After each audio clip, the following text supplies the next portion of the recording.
Hey everybody, Dacob here. Welcome back to my channel. So I'm trying to recover. The Dayquil, NyQuil thing didn't really work for me. So I'm on some other medications right now. Hopefully it's going to help. I have decided, despite my state, I have sweated and tried to do everything in my power to get better. So I have decided to go see Betty White, my idol. Betty White. So going to the filming of Hot in Cleveland, I do not know. Probably won't be possible to take any recording devices. So you might be asking yourself, what's the purpose of filming this if we're not going to see anything Betty White related? I don't know. I'm always just hoping for the best.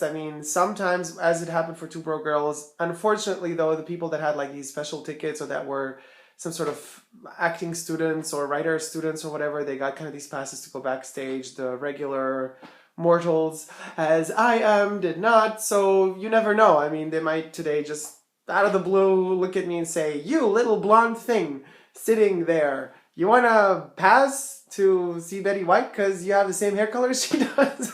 I don't know. But let's see what happens. In any case, I wanted to show you a little bit of what I took with me. Oh, that's a nice little poster there. A little bit of stuff I took with me. There's a lot of black now that I look at it. Oh well.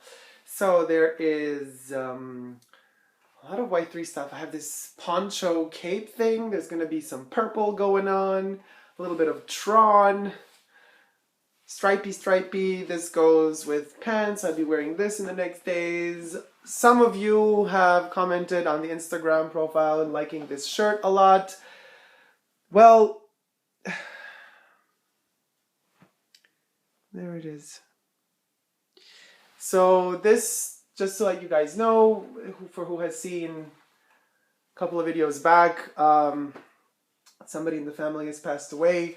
This is actually a present that I gave my dad, believe it or not, and he's the one who passed away. So after the funeral, I took the shirt back to remind me of him. I know it's wacky, right? A dad wearing a shirt like this, but he loved me to death. So he wore it for the love of me. So if I loved it, he loved it. And now I get to wear it and think of him all the time. So that's something. I'm not going to get too emotional because I hate getting emotional on camera. Let's hope for the best. This is how the house looks like, more or less. Except I never really know how to turn the light on. Let's see. A little kitchen thing happening here. Anyway, heading off to the car and hopefully to sit in front row to see Betty.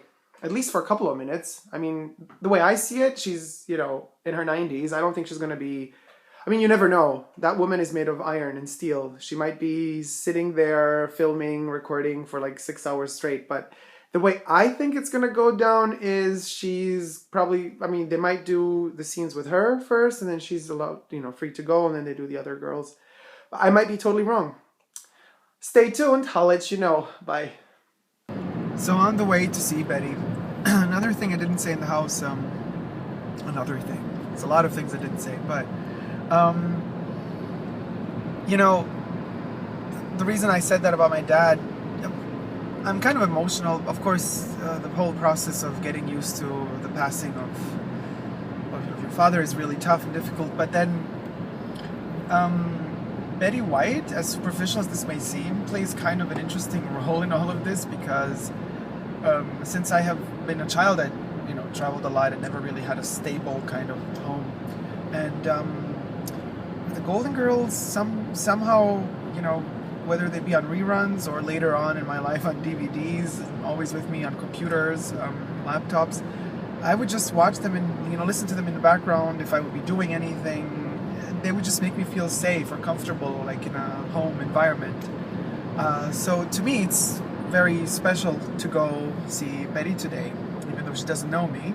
But me seeing her performing live in front of a live studio audience is definitely, it goes definitely beyond just mere curiosity to see how a sitcom like Hot in Cleveland is shot. So there is a lot of emotional attachment to it. as far as I'm concerned. So there you have it, another little detail about why, despite my In point flu, 6 miles, I am take going exit to 12B on right towards see Betty. Ventura Boulevard, then turn left. And here we go. This is the CBS Studio Center number 2. I have sorry. I have no clue where exactly we are going to park, but there appears to be a queue of cars waiting in line to hit the parking. This is Guerin Street or Guerin? I think it's Guerin. Depending what country you come from, you can pronounce it in many different ways. And this is the neighborhood. Nothing special, just nice. Easy going. All these studios have this like beigey sandy color, I've noticed. So yeah, waiting to park and see Buddy.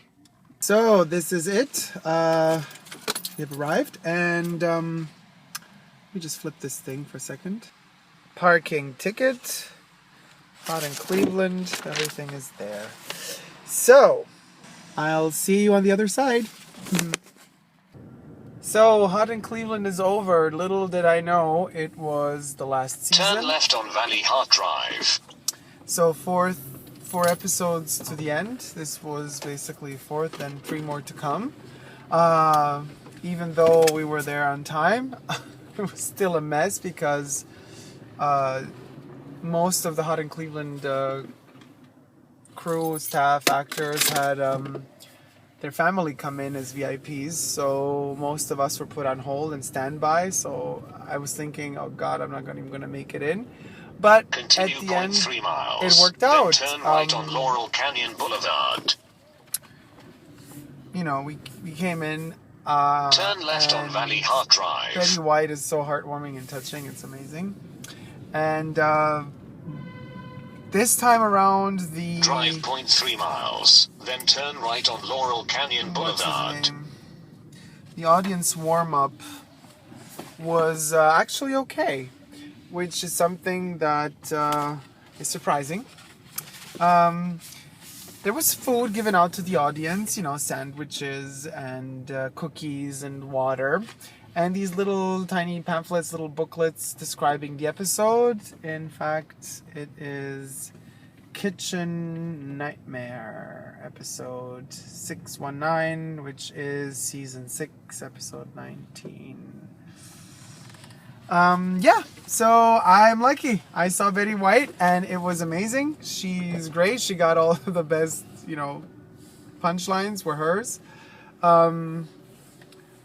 Everybody was fantastic. All in all, I thought it was a much more pleasant environment than Two Broke Girls. You know, just as far as audience goes, it wasn't international at all. I was the only international public there. Everybody else was from the States. Hot in Cleveland is not shown outside of the States, probably. So, and the audience in general was not as young as Two Broke Girls. It was a smaller audience as well. The chairs were bigger, more comfortable. Everything was much more relaxed, and which I thought was really cool, there was interaction between the actors and the public. That was very nice. And also the audience warm-up guy was, you know, talking to the actors, was, you know, calling them, and so they would look up from the stage into the audience and talk to him or reply to us. So that was that was a really cool experience. Made it much more comfortable, almost like a home atmosphere. This is the CBS parking lot right now. We were on the 5th floor, last floor basically, driving all the way down towards the exit. I can say one part of me can now die in peace because I have seen Betty White perform for me. Yes, live. So that's as close as I will ever get to her, probably. it was a bit painful to see that, you know, most of the, you know, the VIP, the invited guests, you know, after the show, they all got to go down on the set and meet and greet the actors. And then, you know, I'm standing there looking and I can't go down the stairs. That was sad. But all in all, I can't complain. It was a great experience. So thanks for watching. Any questions you might have, leave in the comment section below. And thumbs up if you like the video. And subscribe. Thanks everybody for watching. Bye.